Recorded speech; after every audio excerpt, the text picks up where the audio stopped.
ಎಲ್ಲರಿಗೂ ನಮಸ್ಕಾರ. Welcome to my channel. ಇವತ್ತಿನ ವಿಡಿಯೋದಲ್ಲಿ ಬೆಂಡೆಕಾಯಿಯಿಂದ ಒಂದು ಡಿಫ್ರೆಂಟ್ ಆಗಿರುವಂತಹ ಗೊಜ್ಜನ್ನ ಯಾವ ರೀತಿಯಾಗಿ ಮಾಡೋದು ಅಂತ ತಿಳಿಸ್ಕೊಡ್ತೀನಿ. ಯಾವಾಗಲೂ ಒಂದೇ ಥರ ಮಾಡ್ಕೊಂಡು ತಿನ್ನೋ ಬದಲು ಈ ರೀತಿಯಾಗಿ ಮಾಡಿ ತಿಂದರೆ 2 ಚಪಾತಿ ತಿನ್ನೋ ಬದಲಾಗಿ 4 ಚಪಾತಿ ತಿಂತೀರಾ. ನೋಡಿ, ಫಸ್ಟು ಇಲ್ಲಿ ನಾನು ಅರ್ಧ kg ಬೆಂಡೆಕಾಯಿನ ನೀಟಾಗಿ ತೊಳೆದು ಆನಂತರ ತೇವಾಂಶ ಇಲ್ಲದೆ ಇರೋ ಥರ ಬಟ್ಟೆಯಲ್ಲಿ ಒರೆಸಿ ಮೀಡಿಯಮ್ ಸೈಜ್ಗೆ ಕಟ್ ಮಾಡಿ ಇಟ್ಕೊಂಡಿದ್ದೀನಿ. ಹಾಗೆಯೇ ಒಂದು ಬಾಣಲಿ ಬಿಸಿಗಿಟ್ಟು 1 ಟೇಬಲ್ ಸ್ಪೂನ್ ಆಗೋಷ್ಟು ಎಣ್ಣೆ ಹಾಕ್ಕೊಂಡು, ಎಣ್ಣೆ ಬಿಸಿ ಆದಮೇಲೆ ಫಸ್ಟನ್ನೇ ಕಟ್ ಮಾಡಿ ಇಟ್ಕೊಂಡಿರುವಂತಹ ಬೆಂಡೆಕಾಯಿನ ಹಾಕ್ಕೊಂಡು ನಾವು ಎಣ್ಣೆಯಲ್ಲಿ ಚೆನ್ನಾಗಿ ಫ್ರೈ ಮಾಡ್ಕೊಳ್ಬೇಕು. ಎಣ್ಣೆಯಲ್ಲಿ ನಾವು ಬೆಂಡೆಕಾಯಿನ ಫ್ರೈ ಮಾಡಿ ಗೊಜ್ಜು ಅಥವಾ ಸಾಂಬಾರು ಅಥವಾ ಪಲ್ಯ ಮಾಡಿಕೊಂಡು ತಿನ್ನೋದ್ರಿಂದ ಇದರಲ್ಲಿರುವಂತಹ ಲೋಳೆ ಅಂಶ ಎಲ್ಲ ಕಡಿಮೆ ಆಗುತ್ತೆ. ನೋಡಿ, ಈ ರೀತಿಯಾಗಿ ಲೈಟಾಗಿ ಕಲರ್ ಚೇಂಜ್ ಆಗೋವರೆಗೂ ಫ್ರೈ ಮಾಡಿಕೊಂಡು ಪಕ್ಕಕ್ಕೆ ಎತ್ತಿಟ್ಕೊಂಡಿದ್ದೀನಿ. ಹಾಗೆಯೇ ಮತ್ತೆ ಬಾಣಲಿ ಬಿಸಿಗಿಟ್ಟು 2 ಸ್ಪೂನ್ ಆಗೋಷ್ಟು ಎಣ್ಣೆ, ಸ್ವಲ್ಪ ಸಾಸಿವೆ, ಹಾಗೆಯೇ 2 ಈರುಳ್ಳಿನ ಸಣ್ಣದಾಗಿ ಹೆಚ್ಚಿಬಿಟ್ಟು ಹಾಕ್ಕೊಳ್ತಾ ಇದ್ದೀನಿ. ಈಗ ಇದಕ್ಕೇ ಸ್ವಲ್ಪ ಹಸಿ ಕರಿಬೇವಿನ ಸೊಪ್ಪನ್ನು ಸಹ ಹಾಕ್ಕೊಂಡು ಲೈಟಾಗಿ ಈರುಳ್ಳಿ ಎಲ್ಲ ಕಲರ್ ಚೇಂಜ್ ಆಗಬೇಕು ಆ ರೀತಿಯಾಗಿ ಫ್ರೈ ಮಾಡ್ಕೊಳ್ತಾ ಇದ್ದೀನಿ. ನೀವು ಒಂದ್ಸಲ ಈ ರೀತಿಯಾಗಿ ಟ್ರೈ ಮಾಡಿ ನೋಡಿ, ತುಂಬ ಇಷ್ಟಪಟ್ಟು ತಿಂತಾರೆ. ಯಾವಾಗಲೂ ಒಂದೇ ಥರ ಮಾಡ್ಕೊಂಡು ತಿನ್ನೋ ಬದಲು ಈ ರೀತಿಯಾಗಿ ಮಾಡಿ ಕೊಟ್ಟರೆ ಡಿಫ್ರೆಂಟಾಗೂ ಇರುತ್ತೆ, ರುಚಿಯಾಗೂ ಇರುತ್ತೆ.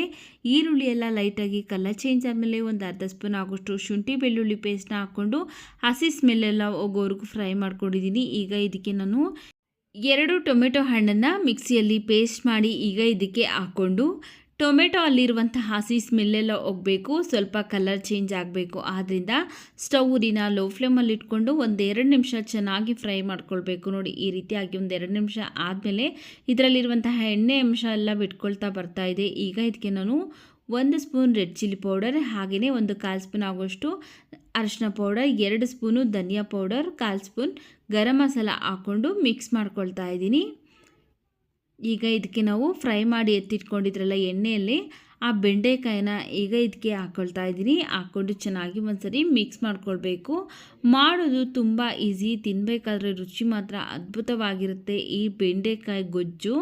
ನೋಡಿ, ಈಗ ಚೆನ್ನಾಗಿ ಒಂದ್ಸರಿ ಮಿಕ್ಸ್ ಮಾಡಿಕೊಂಡು ಈಗ ಇದಕ್ಕೆ ನಾವು ಒಂದು ಸ್ವಲ್ಪ ನೀರನ್ನ ಹಾಕ್ಕೊಳ್ಳೋಣ. ನೋಡ್ಕೊಳ್ಳಿ, ನಿಮಗೆ ಗೊಜ್ಜಿನ ಹದ ಯಾವ ಹದಕ್ಕೆ ಬೇಕಾಗುತ್ತಲ್ಲ ಅಷ್ಟು ನೋಡಿಕೊಂಡು ನೀರನ್ನು ಸೇರಿಸ್ಕೊಂಡು ಅಡ್ಜಸ್ಟ್ ಮಾಡ್ಕೊಳ್ಳಿ. ನಾನು ಸ್ವಲ್ಪ ನೀರನ್ನು ಸೇರಿಸ್ಕೊಂಡಿದ್ದೀನಿ. ನೋಡಿ, ಈ ಹದಕ್ಕಿದ್ರೆ ಸಾಕಾಗುತ್ತೆ. ಆಲ್ರೆಡಿ ಬೆಂಡೆಕಾಯಿ ಅನ್ನೋದು ಎಣ್ಣೆಯಲ್ಲೇ ಒಂದು ಅರ್ಧ ಭಾಗದಷ್ಟು ಬೆಂದ್ಬಿಡುತ್ತೆ. ಅದರಿಂದ ನಾನು ಸ್ವಲ್ಪ ನೀರನ್ನು ಅಷ್ಟೇ ಹಾಕ್ಕೊಂಡಿದ್ದೀನಿ. ಹಾಗೆ 3 ಟೇಬಲ್ ಸ್ಪೂನ್ ಆಗೋಷ್ಟು ಗಟ್ಟಿ ಮೊಸರು, ರುಚಿಗೆ ತಕ್ಕಷ್ಟು ಉಪ್ಪು ಹಾಕಿ ಚೆನ್ನಾಗಿ ಮಿಕ್ಸ್ ಮಾಡ್ಕೊಳ್ತಾ ಇದ್ದೀನಿ. ಈ ಬೆಂಡೆಕಾಯಿ ಗೊಜ್ಜಿಗೆ ಮೊಸರು ಹಾಕೋದ್ರಿಂದ ರುಚಿ ತುಂಬ ಚೆನ್ನಾಗಿರುತ್ತೆ. ನೀವು ಒಂದ್ಸಲ ಯಾವತ್ತೂ ಮಾಡಿಲ್ಲ ಬೆಂಡೆಕಾಯಿಗೆ ಮೊಸರು ಹಾಕಿ ಅನ್ನೋರು ಒಂದ್ಸಲ ಟ್ರೈ ಮಾಡಿ. ಮಿಕ್ಸ್ ಮಾಡಿಕೊಂಡು ಲಿಡ್ನ ಕ್ಲೋಸ್ ಮಾಡಿ 1-3 ನಿಮಿಷ ಚೆನ್ನಾಗಿ ಬೇಯಿಸ್ಕೊಂಡಿದ್ದೀನಿ. ನೋಡಿ, ಬೆಂಡೆಕಾಯಿ ಎಲ್ಲ ಚೆನ್ನಾಗಿ ಬೆಂದಿದೆ. 3 ನಿಮಿಷಕ್ಕೆಲ್ಲ ಚೆನ್ನಾಗಿ ಬೆಂದ್ಬಿಡುತ್ತೆ. ಬಿಸಿ ಅನ್ನ, ಚಪಾತಿ, ರೊಟ್ಟಿ ಎಲ್ಲದಕ್ಕೂ ಸಹ ತುಂಬ ರುಚಿಯಾಗಿರುತ್ತೆ. ಲಾಸ್ಟಲ್ಲಿ ಸಣ್ಣದಾಗಿ ಕಟ್ ಮಾಡಿರುವಂತಹ ಕೊತ್ತಂಬರಿ ಸೊಪ್ಪನ್ನು ಹಾಕ್ಕೊಂಡು ಚೆನ್ನಾಗಿ ಮಿಕ್ಸ್ ಮಾಡಿಕೊಂಡು ಸ್ಟವ್ನ ಆಫ್ ಮಾಡ್ಕೊಳ್ತಾ ಇದ್ದೀನಿ. ನೋಡಿದ್ರಲ್ಲ ಯಾವ ರೀತಿಯಾಗಿ ಬೆಂಡೆಕಾಯಿ ಗೊಜ್ಜು ಡಿಫ್ರೆಂಟಾಗಿ ಮತ್ತು ಟೇಸ್ಟಿಯಾಗಿ ಮಾಡೋದು ಅಂತ. ವಿಡಿಯೋ ಇಷ್ಟ ಆಗಿದರೆ ವಿಡಿಯೋಗೆ ಲೈಕ್ ಮಾಡಿ, ವಿಡಿಯೋವನ್ನು ಶೇರ್ ಮಾಡಿ, ನಮ್ಮ ಚಾನಲ್ಗೆ ಸಬ್ಸ್ಕ್ರೈಬ್ ಮಾಡಿ ಸಪೋರ್ಟ್ ಮಾಡಿ ಸ್ನೇಹಿತರೆ. ಮುಂದೆ ಒಂದೊಳ್ಳೆ ವಿಡಿಯೋದೊಂದಿಗೆ ಭೇಟಿ ಆಗೋಣ. ಅಲ್ಲಿವರೆಗೂ ವಿಡಿಯೋ ನೋಡಿದ್ದಕ್ಕಾಗಿ ಧನ್ಯವಾದಗಳು.